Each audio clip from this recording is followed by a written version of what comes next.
Hi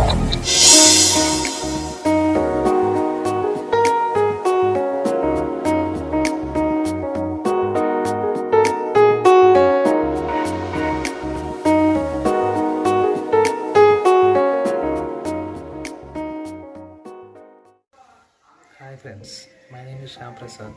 welcome to the Telugu pharma world. ఈరోజు మనం discuss చేసుకునే పాయింట్ ఐసీహెచ్ గైడ్లైన్స్. ఐసీహెచ్ ఎప్పుడు స్టార్ట్ అయింది, బిఫోర్ ఏ ఆర్గనైజేషన్లో ఐసీహెచ్ ముందు మనకు పనిచేసినా ఈ వీడియోలో తెలుసుకుందాం. ఈ వీడియో కనుక మీకు నచ్చినట్టయితే లైక్ చేయండి, షేర్ చేయండి అండ్ సబ్స్క్రైబ్ చేయండి.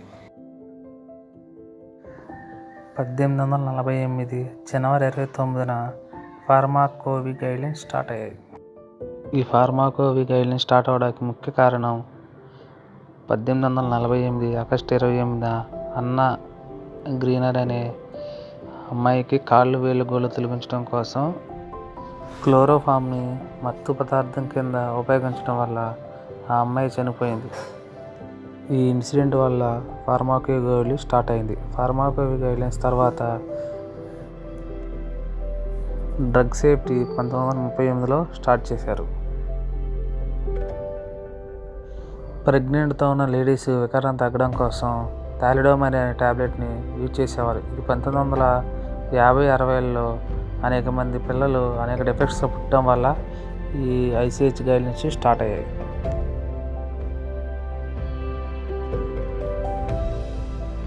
ఐసీహెచ్ అనగా ఇంటర్నేషనల్ కాన్ఫరెన్స్ ఆన్ హార్మోనైజేషన్. ఇది 1990 ఏప్రిల్న స్టార్ట్ అయ్యింది. యూరోప్, అమెరికా అండ్ జపాన్ ఈ 3 కంట్రీస్ కలిసి ఐసీహెచ్ని ఫామ్ చేశాయి. ఈ 3 దేశాలను కలిపి మనం అసెంబ్లీ అని అంటాం. ఈ ఐసీహెచ్ పనిచేయడానికి 2 కీలకమైన విభాగాలు ఉన్నాయి. ఒకటి ఐసీహెచ్ ఎంసీ అంటే మేనేజ్మెంట్ కమిటీ. రెండవ విభాగం మెడ్ డిఆర్ఏ ఎంసీ. ఎంసీ అంటే మేనేజ్మెంట్ కమిటీ అని అర్థం. ఐసీహెచ్ ఎంసీ గైడ్లైన్స్ని ప్రిపేర్ చేస్తుంది. మెడ్ డిఆర్ఏ డాక్యుమెంట్ని ప్రిపేర్ చేస్తుంది. ఇలా ఐసీహెచ్ మేనేజ్మెంట్ కమిటీ కింద ICH working groups quality, safety, efficacy and multidisciplinary. EWG expert working groups ICH గైడ్లైన్స్ని డెవలప్ చేస్తూ ఉంటాయి.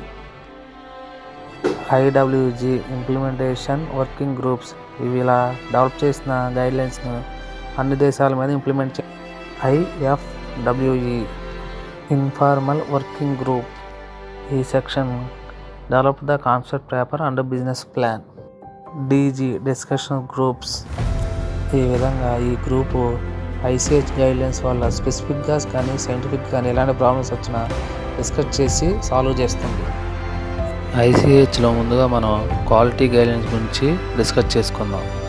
Q1 stability, Q2 analytical validation, Q3 impurities, Q4 ఫార్మాకోపియాస్, Q5 quality of biological products, Q6 specifications, Q7 GMP, Q8 pharmaceutical developments, Q9 quality risk management, Q10 pharmaceutical quality system, Q11 development and manufacturing drug substance, Q12 life cycle management, Q13 continue manufacturing drug substance and drug products, Q14 analytical procedure development. Q1 నుంచి Q14 వరకు మనం quality గైడ్లైన్స్గా పరిగణిస్తాం. తర్వాత safety guidelines గురించి మనం తెలుసుకుందాం. S1 carcinogenicity, S2 genotoxicity, toxicokinetics, S4 toxicity, S5 reproductivity toxicology, S6 biotechnological products, S7 pharmacology studies, S8 immunotoxicology studies, S9 non clinical evaluation for anticancer pharmaceutical, S10 photo safety evaluation, S11 non clinical ప్రెడిక్టరీ safety, S11 non clinical bio distribution study for gene therapy products. Efficacy guidelines గురించి మనం మాట్లాడుకుందాం. E1 clinical safety for drug usage in long term treatment. E2 pharmacopoeia guidelines. E3 clinical studies. E4 dose response. E5 ethnic. E6 good clinical practice.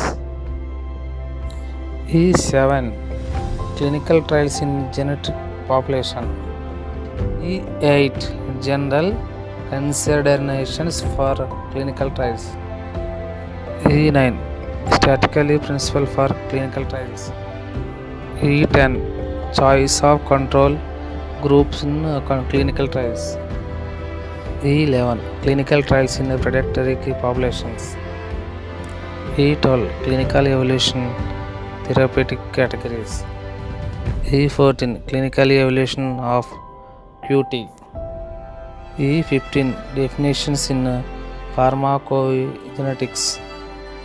E16 qualification of the genomic biomarkers.